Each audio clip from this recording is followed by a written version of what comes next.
सभी का स्वागत है। आज हम झांसी की रानी की समाधि पर पढ़ाएंगे, जिसकी रचयिता सुभद्रा कुमारी चौहान जी हैं। अब देखिए, इस समाधि में छिपी हुई है एक राख की ढेरी, जलकर जिसने स्वतंत्रता की दिव्य आरती फेरी। तो समाधि माने होता है मृतक का स्मारक। कोई आदमी मर जाता है और जहाँ उसकी लाश को दफनाया जाता है उसके ऊपर सीमेंट या बना दी जाती है, उसको समाधि कहते हैं। दिव्य माने होता है अलौकिक, यानी इस लोक का ना हो। तो कवयित्री झांसी की रानी लक्ष्मीबाई की समाधि की ओर इशारा करती हुई कहती हैं, संकेत करती हुई कहती हैं कि यह जो साधारण सी समाधि दिखाई पड़ रही है, इस समाधि में राख की एक ढेरी छिपी हुई है और जलकर जिसने स्वतंत्रता की दिव्य आरती फेरी थी। यह वह आग थी जिसने स्वयं जलकर स्वतंत्रता की देवी की अलौकिक आरती की थी। किसने? रानी लक्ष्मीबाई ने। यह समाधि या लघु समाधि है झांसी की रानी की। तो कवयित्री कहती हैं कि यह समाधि जो छोटी सी समाधि प्रतीत होती है, यह झांसी की रानी की समाधि है ना। अंतिम लीला स्थली यही है, अंतिम लीला स्थली यही है लक्ष्मी मर्दानी की।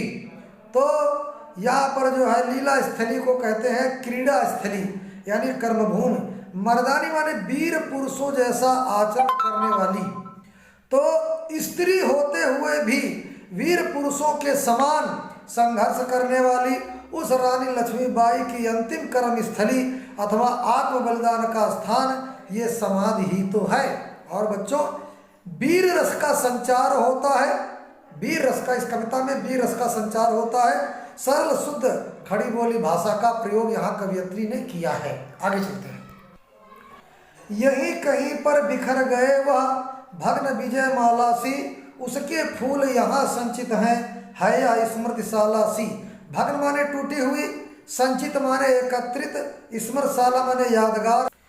झांसी की रानी की समाधि का परिचय देती हुई कवयित्री कहती हैं कि जिस प्रकार कोई विजय माला टूटकर बिखर जाती है, उसी प्रकार झांसी की रानी के अंग कटकर जहां बिखरे होंगे, वो स्थान यही कहीं इस समाधि के आसपास ही रहा होगा। उसके फूल यहाँ संचित हैं है या स्मृतिशाला सी। माला के फूलों के समान ही रानी के फूल अस्थियां इकट्ठे करके इस समाधि में रखे गए हैं। यह रानी की स्मृतिशाला सी है।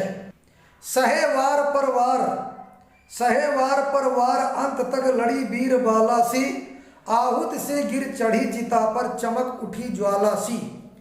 इसी स्थान पर रानी लक्ष्मीबाई ने दुश्मन के शत्रुओं के प्रहार पर प्रहार अर्थात बार बार होने वाले प्रहार सहन किए। या वह वीरांगनाओं के समान, वो वीरांगनाओं, वीर स्त्रियों की तरह वीरांगनाओं के समान वीरता से लड़ती रही और अंत में यज्ञ में दी गई आहूत के समान वह मृत्यु सैया पर भी चढ़ गई, मृत्यु सैया पर चढ़ गई। देश प्रेम के यज्ञ में बलिदान हो गई और अग्नि के समान चमक उठी, उनका उज्जवल यश फैल गया। तो बच्चों, भाषा सरल स्पष्ट है, उपमा अलंकार है, क्योंकि फूल शब्द के दो अर्थ हैं। हड्डियों को भी फूल कहते हैं और फूल पुष्प को भी कहते हैं। तो यहाँ पर दो अर्थ प्रतीत होते हैं। अतः इस पंक्ति में श्लेष अलंकार और वीर रस है। बढ़ जाता है मान वीर का रण में बलि होने से, अमूल्यवती होती सोने की भस्म यथा सोने से।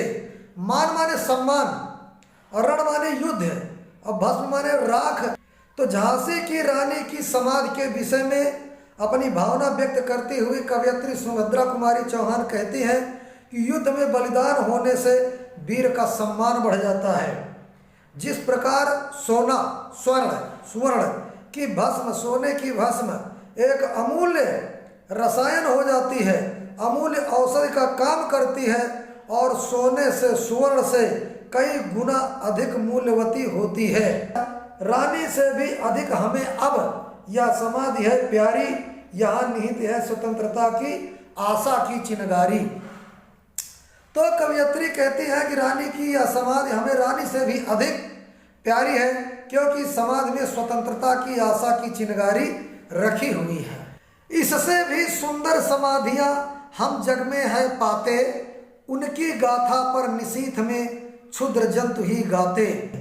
इस समाधि से भी बढ़कर हमें संसार में समाधियां मिलती हैं, बहुत सारी समाधियां हैं, भले ही वे सुंदर हैं, महान हैं, विशाल हैं, परंतु रात्रि के समय ही उनका जो और दूसरी समाधियां उनका झींगुर छिपकली यानी क्षुद्र जंतु है ना, उनमें चहलकदमी करके उनका यशोगान करते हैं, है ना।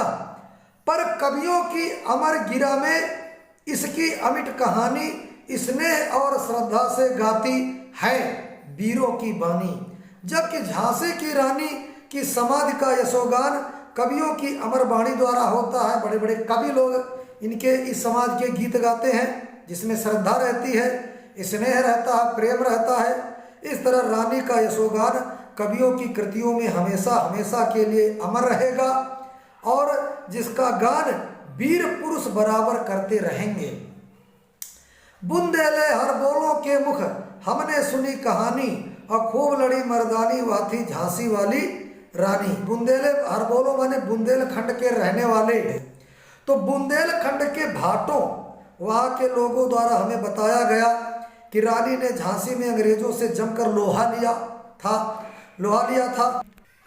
यह समाधि या चिर समाधि है झांसी की रानी की, अंतिम लीला स्थली यही है लक्ष्मी मर्दानी की।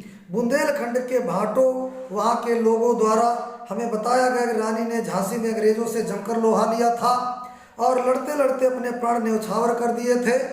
इस प्रकार यह भूमि बहादुर रानी की अंतिम लीला स्थली बनी। धन्यवाद बच्चों, वीडियो को लाइक सब्सक्राइब कमेंट करो और आप कमेंट जरूर करा करो, लाइक भी किया करो, जिससे हर नोटिफिकेशन आप तक पहुँचे, जिससे बोर्ड पेपर में आपके अच्छे नंबर आए।